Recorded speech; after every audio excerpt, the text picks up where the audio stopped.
More about the Trailblazers or the Cavs, in your humble opinion? It's about the Cavs. The Cavs stink. They can't beat good teams.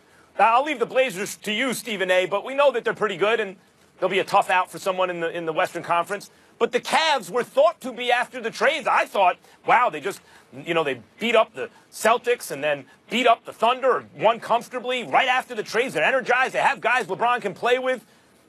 But it turns out that, in fact, these guys are what they've always been, which is nice athletic rotation pieces. There's not a single other All-Star on the team, save Kevin Love, who's not playing at the moment, and not even any other bona fide, that guy is definitely a starter on a championship team. Listen to these teams. Here are the only teams since the break that the Cavs have beaten that they haven't already also lost to. So, in other words, they beat the Nuggets, but they also lost to the Nuggets. The only teams beaten that they haven't also lost to since the break, the Nets, the Pistons, and the Suns.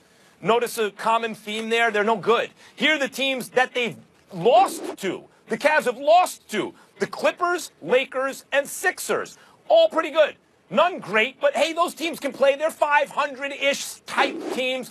And the Cavs have only played those teams and lost to all of them. And then when they've played the good teams, the Spurs and the Blazers, obviously they've lost. They can't beat good teams. Here was another chance to compete, maybe beat a good team. They couldn't do it. The Cavs, as I've been saying, are much closer to the roster that LeBron dragged kicking and screaming to the finals in 07 than any roster he's been on since. I think once they figure out things defensively, Cleveland will be fine. That's why I walk away from this game thinking about the Portland Trail Blazers. I said months ago, and I'll say it again, if Damian Lillard ain't a star, you better ask somebody. This is a bad brother. This brother is something special. He's averaging over 26 a game. He's shooting better than 44% from the field, better than 37% from three-point range. By the way, hasn't even attempted as many shots as C.J. McCollum this year. C.J.'s averaging 21 a game. He's doing his thing as well. Nurkic is the only other guy on the squad averaging in double digits in points. So it really comes down to a guard-oriented game, which is the NBA game of basketball at this particular juncture, being led by two guards and mainly a guy in Damian Lillard. Just because somebody else is greater don't mean he ain't great. Just because somebody else is a superstar doesn't mean he's not one. Put Damian Lillard on a few teams and watch what would happen. What if LeBron had Damian Lillard right now? What if the Wizards had Damian Lillard right now? What if Kyrie had Damian Lillard with him in Boston right now? What if Russell Westbrook has somebody like a Damian Lillard? This is a bad brother. He's special. Why do you keep giving him the point guards?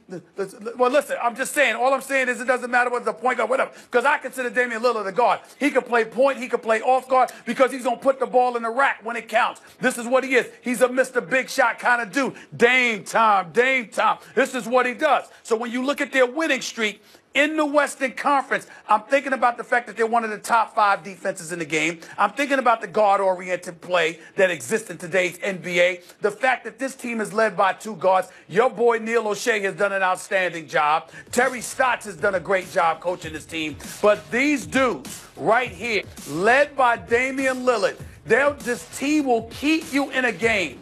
And once you're in a game, I'll ask this question for you, Max, and I'll give it to you. Can you name how many guys, rather, can you name I already tell you no. Who literally strikes fear in your heart when the game is tight? It comes down to the last couple of minutes, and I'm sorry, you got to worry about the ball in this brother's hands. Damian Lillard is one of those elite dudes in the NBA. You know what? He is special. And Portland, if they keep games tight, who knows what they could do? That's what I walked away from this game thinking. No. You know what? Damian Lillard's #1 on that list, Stephen A. If I'm the opposing fan, the last guy in the entire league I want to see with the ball in his hand at the end of a game is Damian Lillard. He has a special quality, particularly in those moments. And by the way, if Nurkic would be consistent, that team could also really maybe do something. But I want to get back to the Cavs because the reason I think they're the story of the game is we know what Portland's going to do.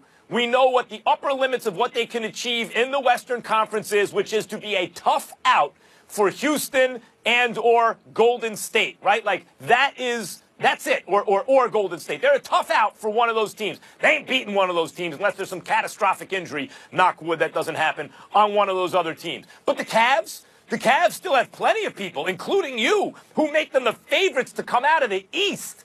And they can't beat a good team.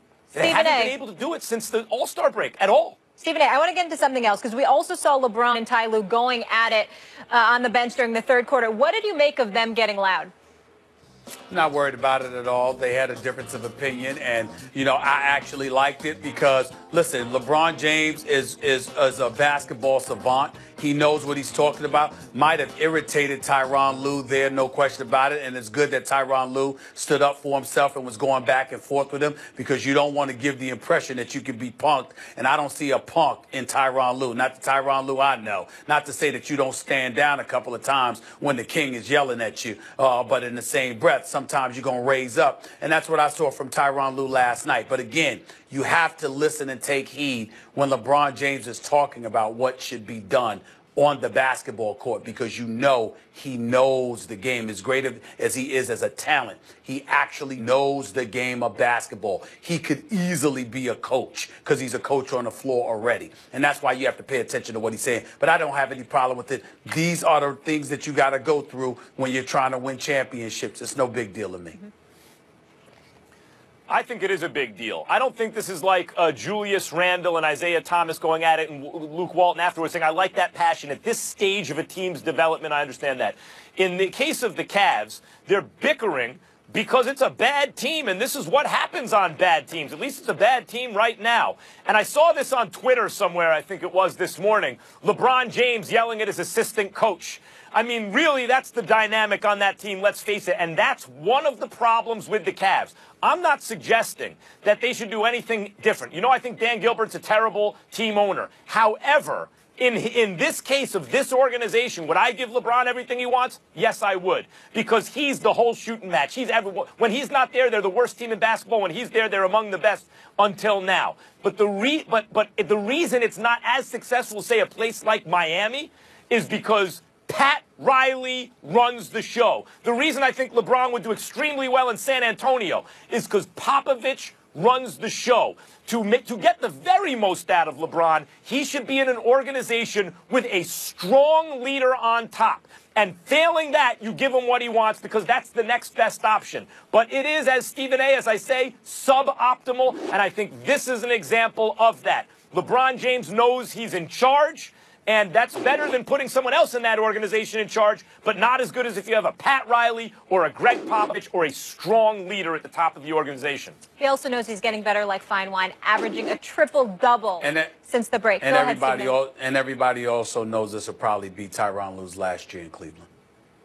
All right. On that note, still to come, people have been very disrespectful towards Bill Belichick and the Patriots during free agency. I'll tell you why. Everybody needs to chill out in my final take. And Floyd Mayweather says he's about to start training again.